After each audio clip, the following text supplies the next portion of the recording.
This is Caleb Wycherley, Vice President of Research at Azimuth Biochemicals. I've been assigned oversight of our work with INRA over the next few months. While the financial aspects of the contract are considerable, there is much to be gained from this new partnership. INRA possesses a number of remarkable talents with whom a positive working relationship will benefit Azimuth's continued growth. The opportunities of such a network will help establish a market lead over Pharmasapien. Perhaps in time that second-rate company will learn its place in the broader picture. One can hope, at least.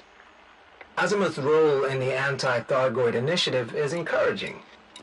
But this ongoing war is tiresome. The resources spent on proving that humanity is the dominant species in the galaxy would be better served elsewhere. I find the Thargoids' persistent aggression towards us offensive. INRA's work may be the best chance we have to end the conflict.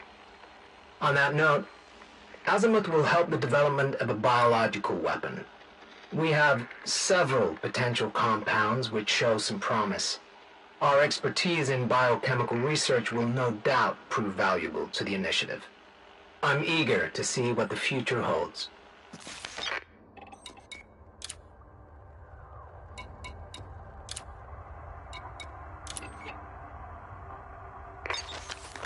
A fortuitous development has occurred. Lady Luck smiles upon us. Our biological weapons research has shown limited success up to now. However, a research assistant of INRA has stumbled upon the incredible potential of a fungus, of all things. An agricultural experiment involving Thargoid technology revealed the fungus's highly damaging properties. I understand the researcher had to bypass his superior to bring this discovery to light. A weaker-willed individual would have disregarded the results as instructed. Fortunate for us, this man is made of sterner stuff. I expect the researcher will receive little official recognition, however. It's amusing, really. This man may have uncovered the means of ending the war, yet the nature of INRA's work will ensure that humanity never knows his name. The subsequent meeting about this fungus's potential for weaponization was enlightening. From the very specific wording used by lead INRA figures, I suspect that information is being withheld from subcontractors such as myself. Understandable, of course. Still, I have a strong suspicion that INRA possesses at least one live Thargoid specimen. I'm keen to witness a live test on Thargoid physiology. I'll spend the evening with my peers. It shouldn't be too difficult to persuade them that my presence would be beneficial for such a test.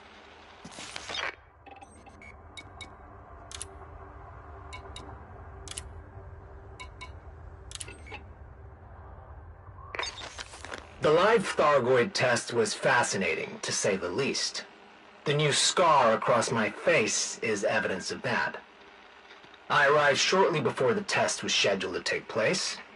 As the fungal compound, now termed mycoid, was prepared, the Thargoid specimen broke out of its holding cell, the last in a series of escape attempts. There were multiple fatalities, and I am fortunate not to be counted among them. Medical treatment was a success, though my left eye will need further surgical attention. The creature was savage and difficult to subdue. One wonders how these mindless things develop the impressive technology they use. Despite my injury, I was ready to return for the introduction of the mycoid compound. The results were exactly as hoped, resulting in the Thargoid's demise. Some INRA personnel have requested transfers away from the project, citing the ethical concerns of living test subjects. These people clearly lack the will to protect humanity by any means necessary. The mycoid compound has been approved for mass production at several INRA facilities. Azimuth's contribution to the manufacturing process has been noted. It now falls to my team to propose methods of delivering the compound to Thargoid targets.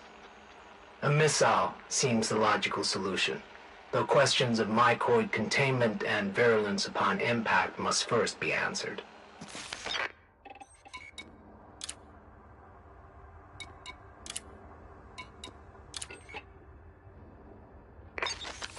The meeting with leading INRA figures has concluded.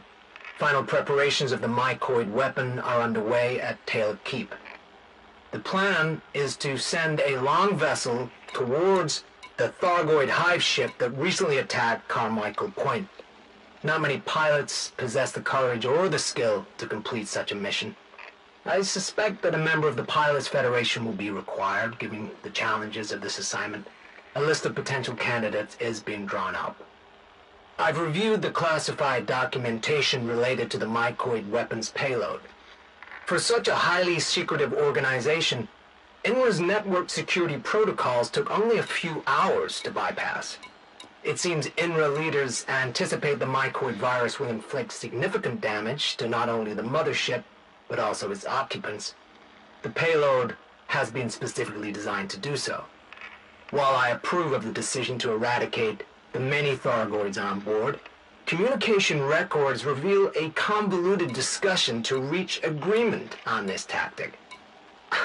I wonder why the decision to strike a decisive blow against our enemy was such a difficult one. Earlier today, I secured a regular supply of progenitor cells. My recent brush with death served as a reminder of my own mortality. And there is far too much work to do in a typical human lifespan. The operation to fully restore my sight was a success, but has left my eye completely white.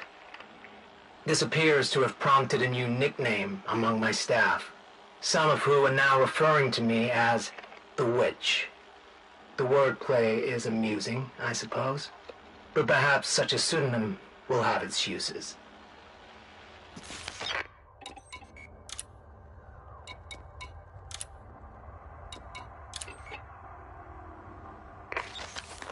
The mycoid weapon has been successfully delivered by Commander John Jameson.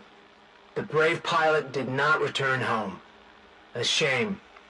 I would have liked to shake the hand of a man who has contributed so profoundly to the end of the Thargoid War. Reports suggest that the remaining Thargoid forces are in full retreat from human space.